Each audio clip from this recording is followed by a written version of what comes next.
Welcome to Chess Thoughts, where we dive into the depths of our thoughts and all that overthinking. We explore the beauty and complexity of being a human on Earth. I'm your host, and today we're focusing on something that has the power to transform our relationships and personal well-being: emotional intelligence. Now, we hear this term tossed around a lot these days, but what exactly is emotional intelligence? How can we improve it? And most importantly, how does it help us in our day-to-day lives? Well, let's try to answer all of that in just the next 7 minutes.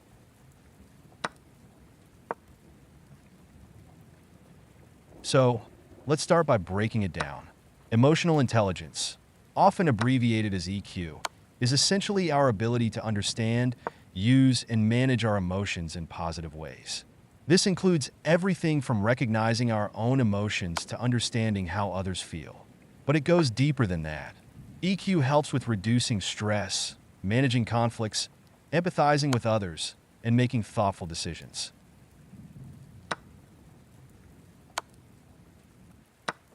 Here are 5 main components of emotional intelligence, and I want to touch on each one briefly.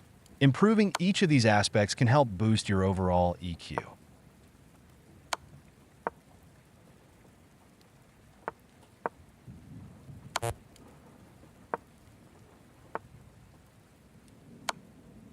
Number 1 is self-awareness.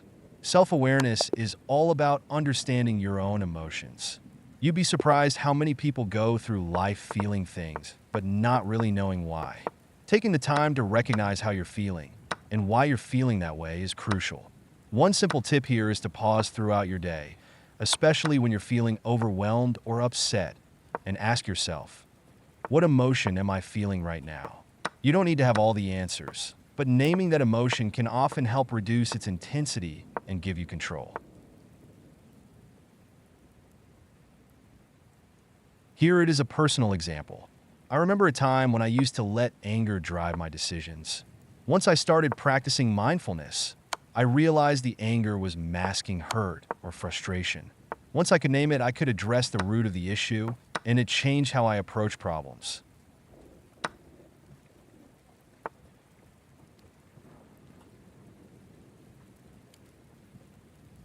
Number 2, self-regulation. Now that we're aware of our emotions, the next step is regulating them. Self-regulation is like emotional self-control. It's not about suppressing feelings, but learning how to express them in healthier ways. Imagine you're stuck in traffic and someone cuts you off. Your first instinct might be to react aggressively, but self-regulation would allow you to take a breath, recognize the frustration, and then respond in a calm way. It's helpful to remember that emotions are temporary. If you feel angry or anxious, try counting to 10 or taking a few deep breaths. This pause often gives you the clarity to respond in a more thoughtful manner.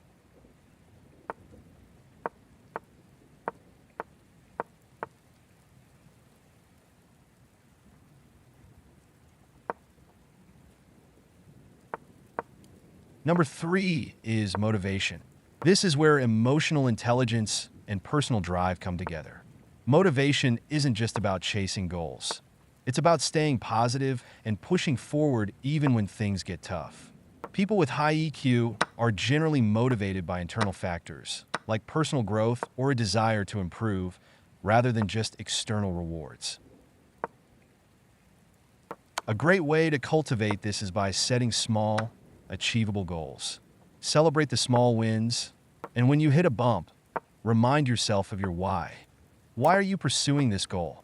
Keeping that purpose in mind can keep your motivation strong, even on difficult days.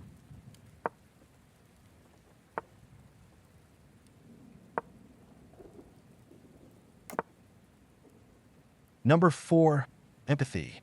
Empathy is the ability to understand and share the feelings of others. It's perhaps one of the most important aspects of emotional intelligence when it comes to building meaningful relationships. We all want to feel heard and understood, and empathy allows us to offer that to others. To improve empathy, start by really listening when someone speaks. Don't just hear the words. Try to understand the emotion behind them. Ask open-ended questions and resist the urge to give advice right away. Sometimes people just need to feel that you get them.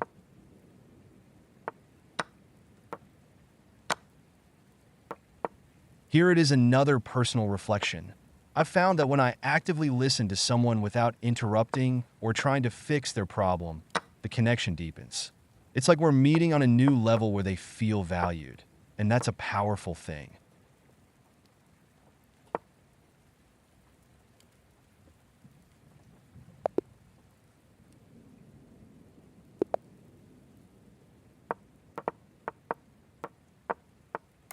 And the final one is social skills. The final pillar of emotional intelligence is social skills. This is where all the other components come together. Good social skills help us manage relationships, work well in teams, and communicate effectively. Whether it's networking, negotiating, or simply having a heart-to-heart with a friend, strong social skills are key to personal and professional success. One way to improve your social skills is by practicing assertiveness. This means expressing your needs and opinions in a respectful, confident manner without being aggressive or passive. It's about finding that balance between being heard and also respecting the voices of others. So, those are the 5 key components of emotional intelligence: self-awareness, self-regulation, motivation, empathy, and social skills. Improving your EQ doesn't happen overnight, but with consistent effort and mindfulness, you can see real changes in how you handle emotions and relate to others.